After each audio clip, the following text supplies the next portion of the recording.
Em nome do Pai, do Filho e do Espírito Santo. Amém. Amados irmãos e irmãs, é com muita alegria que nós estamos aqui para juntos estudar e meditar o Evangelho que a Igreja nos apresenta para este que é o segundo domingo do tempo comum do ano A. E o texto de hoje se encontra lá em João, capítulo 1, versículos de 29 até o 34, que nos diz assim: Naquele tempo, João viu Jesus aproximar-se dele e disse: Eis o Cordeiro de Deus que tira o pecado do mundo. Dele é que eu disse: Depois de mim vem um homem que passou à minha frente, porque existia antes de mim. Também eu não o conhecia, mas se eu vim batizar com água, foi para que ele fosse manifestado a Israel. E João deu testemunho dizendo: Eu vi o Espírito descer, como uma pomba do céu, e permanecer sobre ele.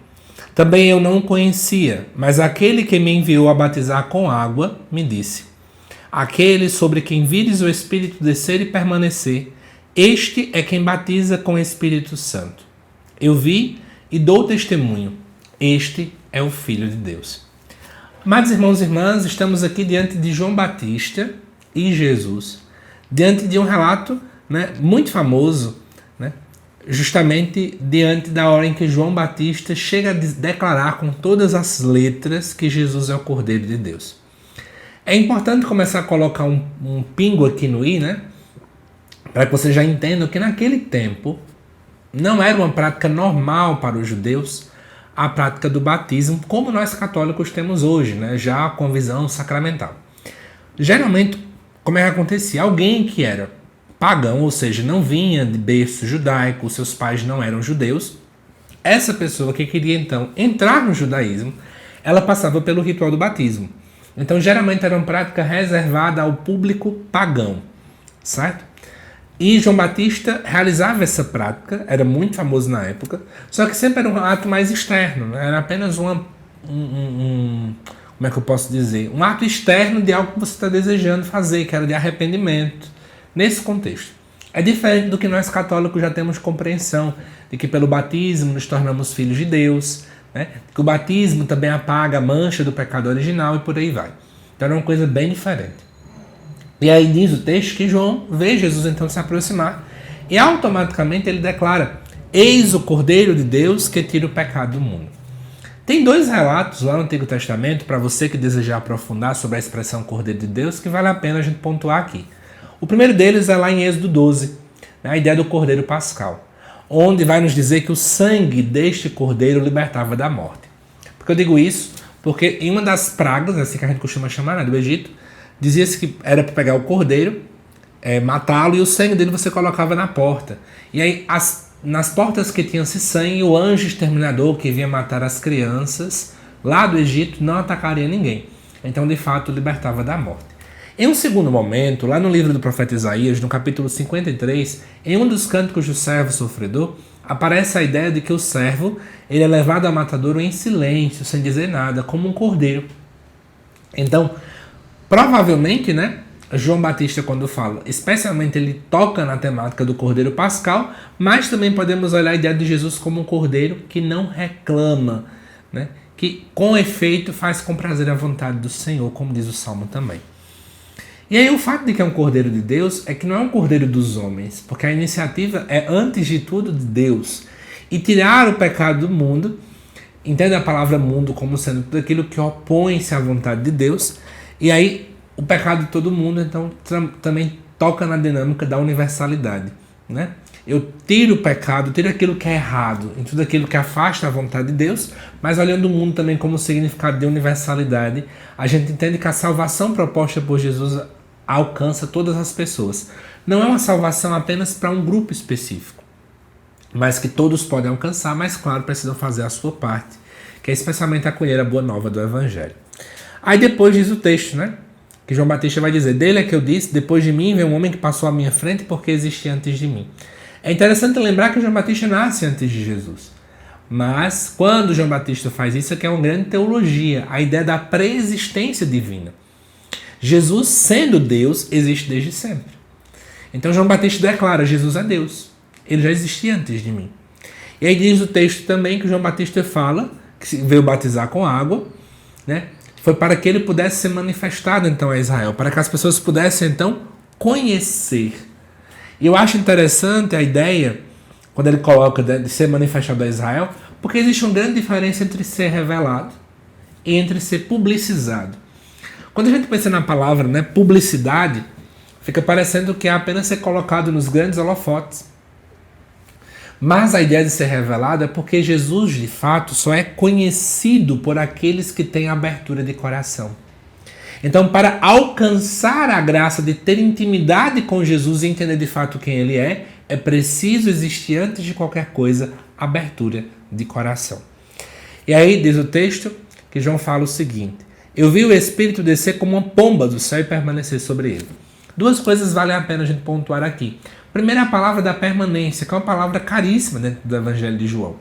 Quando nós vamos lá para o Antigo Testamento, era natural que, em vista de uma missão específica, Deus dava uma unção àquela pessoa, era uma unção momentânea.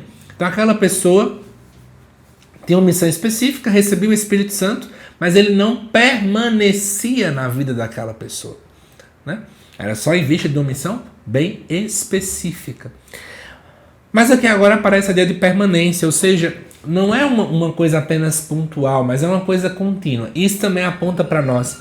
Nós precisamos ter intimidade com o Espírito Santo, intimidade permanente. Não é apenas momentânea, não é apenas hoje e amanhã não, mas tem que ser uma coisa contínua. E para além disso também é interessante a ideia de que o Espírito Santo aparece como uma pomba no céu. Sabe por quê? Porque duas vezes aparece a ideia da pomba também dentro dos textos bíblicos. Lá no Antigo Testamento, em Gênesis 1, o Espírito de Deus pairava sobre as águas como uma pomba também. Então remete à criação. E lá em Noé também, quando desce o dilúvio, uma das ideias é jogar uma pomba e ela traz ali um galinho de oliveira, se eu não estou enganado, né? Também simbolizando que agora a água baixou e a nova criação de fato surgiu. Então, em Cristo, a nova criação começa. João Batista já está colocando aqui de que um tempo novo está se instaurando neste tempo. E quem traz esse tempo novo é a figura de Jesus Cristo. Enquanto João Batista batizava com água, Jesus batiza com o Espírito Santo. E qual é a ideia crucial disso aqui? Quando ele coloca a ideia de batizar com o Espírito Santo, inclusive em outros textos também coloca batizar com fogo, é porque a ideia de que o fogo ele pode purificar e transformar por dentro e por fora. A água que João Batista trazia era apenas um rito externo, que não necessariamente transformaria o seu interior. Jesus tem poder de transformar o interior das pessoas. É essa a mudança de chave que João Batista quer que a gente possa de fato ter. Jesus pode transformar o nosso coração. Agora podemos ser santos porque ele pode nos santificar, né? Enquanto apenas o gesto lá de João Batista era apenas um gesto mais simbólico, né? Buscava refletir o desejo interior do coração humano, mas não era capaz de transformar aquele coração. Mas Jesus tem esse poder de transformar. E amados irmãos e irmãs, eu acho que como referências aqui, ou como reflexões que podem surgir deste evangelho, eu trouxe 3 pontos para a gente. A primeira é a ideia da permanência, né? O Espírito Santo tem permanecido em nós, podemos até pensar, nós temos ficado em caminho permanente de discipulado, em caminho permanente de missão, ou é apenas coisas pontuais? Tem gente que é assim, parece que só caminha com Cristo quando está na quaresma, quando está no advento, quando está no Natal, chega o tempo comum e esquece da igreja. Não é assim o nosso caminho, não é assim o nosso chamado. A segunda coisa, João Batista, ele sempre apontou para Cristo, ele não apontava para si mesmo. E ele não ficava impondo. Ele anunciava que era o Cristo para que as pessoas pudessem, por vontade própria, segui-lo e abrir o coração para acolher a boa nova. Amados irmãos e irmãs, nós temos apontado para Jesus? Nós temos, de fato, anunciado e testemunhado assim como João Batista fazia? Ou não? E a última coisa, né? A gente aponta para Cristo ou para nós mesmos? João Batista nunca apontou para si mesmo. Eu sei que muita gente vinha até ele buscar o batismo, mas João Batista apontava para Jesus. E é interessante, eu quero colocar como elementos extras, eu acho que vale muito a pena a gente voltar a refletir. Nós comungamos o próprio Cordeiro de Deus. Aquele que dá seu sangue para nos salvar. E ele é capaz de tirar de nós todo e qualquer pecado. Às vezes parece que a gente coloca na cabeça que a gente não tem possibilidade de mudança. Eu vou querer ser santo para quê? Que eu não consigo mais mudar, já sou cabeça dura, já tenho um coração fechado, já tenho um coração de pedra. Mas a palavra, ela quer nos lembrar. Jesus pode transformar o nosso coração. Então não importa quão ruim eu seja, né? Quanto meu coração seja duro, quanto eu tenha características tão ruins, eu posso recorrer a Ele para que Ele me ajude nessa mudança, mas eu tenho que fazer minha parte. Eu preciso buscá-lo. Eu preciso desejá-lo. Eu preciso desejar com que essa luz, de fato, possa adentrar em meu coração. E aí eu faço a ligação com a primeira leitura. Lá na primeira leitura, nós vamos lembrar da ideia do servo, né? Onde esse servo é luz das nações. Jesus é luz.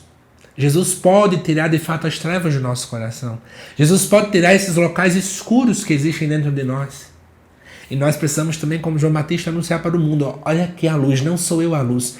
Ele pode iluminar as trevas de vocês. Não importa em que treva eu viva, Ele é a luz. Que Deus te abençoe, amado irmão, amada irmã. Te aguardo nos próximos vídeos aqui do canal. Até mais.